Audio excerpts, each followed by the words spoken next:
ظلم دومره ظلم روان دی نه که په جهان د هرې پور هغه وړه آیت نور والله چې د هغې هغه حالات زه تاسو ته بیانوم او ما ته یادېږي نو په چا کې چې د پښتون وینه وي نو باید چې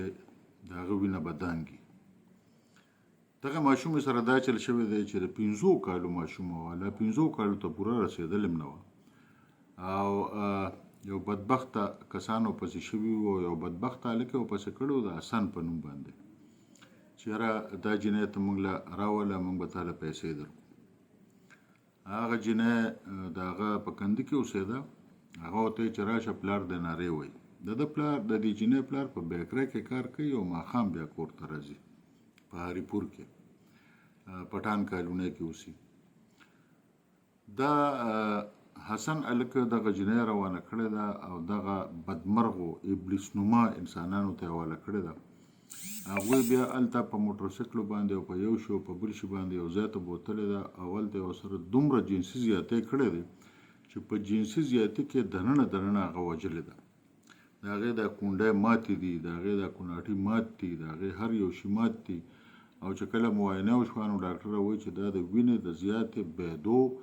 او د یرې د وجې دا مړه شوې ده ځکه چې ماشومه جنۍ باندې د ابلیس 4 بچي ورخیږي خو ټنډان نو د هغې به سانجابي اوس پولیس دا وایي چې دغه حسن هلک خو موږ ګرفتار کړی دی او د هغه په نشاندهۍ باندې د دغې شړ کوی نه موږ د آیت نور بچی مړی هم راوښتی دی او دغه نور 3 ملزمان چې کوم دي نو هغه هم موږ په حراست کې اخیستي دي او هغوی هلته د مجسټریټ مخې ته خپل ظلم هم منلی دی چې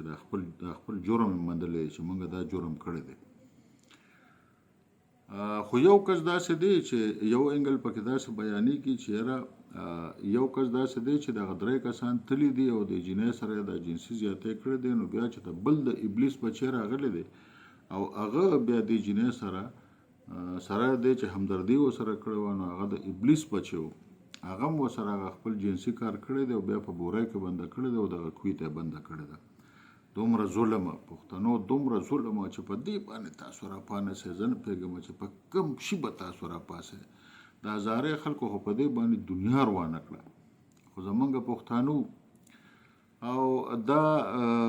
هلک دا کوم چې به ولله دا جنۍ بوتله د حسن سادوزی نوم دی بهرحال دې پولیسو یو رن ونیوه خو بیا ویې ماشوم دی بیا یې پرېښوده بیا پولیسو ورونیوه او بیا ولې یو 2000 روپۍ ورکړه او رضا یې کړه او په سر یې ولې لاس راښ کړه نو بیا ورته دغه کوي خو چې په دغه کوي کې دغه جنۍ وردوړې ده په دې کې اوس چې کومه 3 مجرمان دي د هغوی خو ډي ان اے ټسټونه شوي دي رپورټ پرې راشي او خپل جرم یې منلی دی او دغه حسن ماشوم چې کوم دی نو د هغه عمر کم دی نو هغې د هریپور جیونایل جیل ته لیږلی دی په دې سلسله کې موږ د سمینا ظفر یو ASP ده هغې پکې ډېره زبردست کردار ادا کړی دی او ځای په ځای د هغې اوښکې ما لیدلي دي چې هغې او چې کله بیا مړی وموندی شو نو هغې خو ورته باقاعده په ټقو ټقې ورته وجړل دغه شان چې دغه ځای کې کوم DPO صاحب د ګنډاپور هغه هم څو ځله د هغه په سترګو کې ما اوښکې ولیدی نو یقینا چې دا داسې مرحلې وي چې په دې کې د سترګو نه اوښکې نه ځي نو څه به ځي دا خو د ابلیس نما پښتانه چې کوم دي نو دا داسې شوي دي چې دوی ته په خدای یقین وکړه چې نه په خور اسره کوي نه په ماشوم اسره کوي نه په مور اسره کوي نه په هلک اسره کوي خدای خبر چې ما تاسو ته ووایي چې دوی ته زه باقي ځناور هم نه وایم دا ابلیس نما دی دا د ابلیس اولاد دی بهرحال د دې فیصله خو به راشي اوس د قانون منګولو ته دوی راغلي دي خو ښه خبره به دی چې دا د میا سعید په شانه دا ګنده بوټي وریبل شي زه ولې بالکل دا مشوره ورکوم چې دا ګنده بوټي دي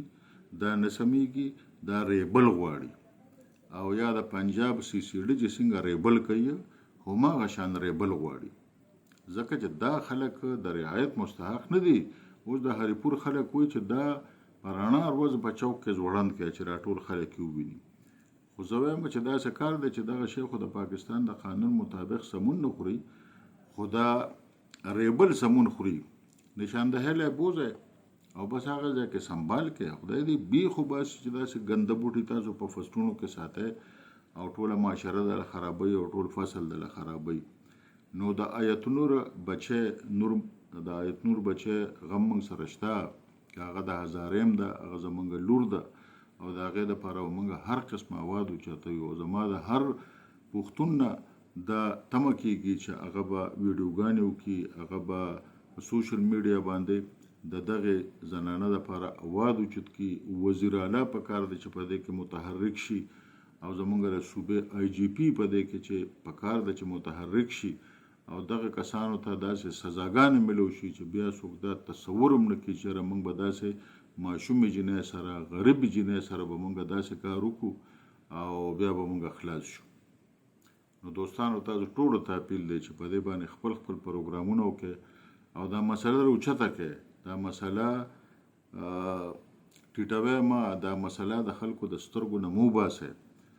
په پنجاب کې یو زینب لور مړه شوې وه، ټول پنجاب اور اغشته او ټولو خلکو پې ننګ کړی و او راپاڅېدلي وو. او زمونږ په هریپور کې یو آیت نور د 5 کالو فارغته هغې سره داسې کار شوی دی او تاسو ټول به پې خاموش پاتې کېږئ. د سیاست نه بالاتر په دې باندې روچت شئ، په دې باندې پروګرامونه وکړئ، په دې باندې سوشل میډیا پروګرامونه وکړئ او په دې باندې صوبایي حکومت، صوبایي ادارې، پولیس، متعلقه ادارې چې څونه دي هغه راټینګې کړئ او هغوی ته ووایئ چې وروره دا مسله موږ په خپله خیبر پښتونخوا کې نه منو او نه منو.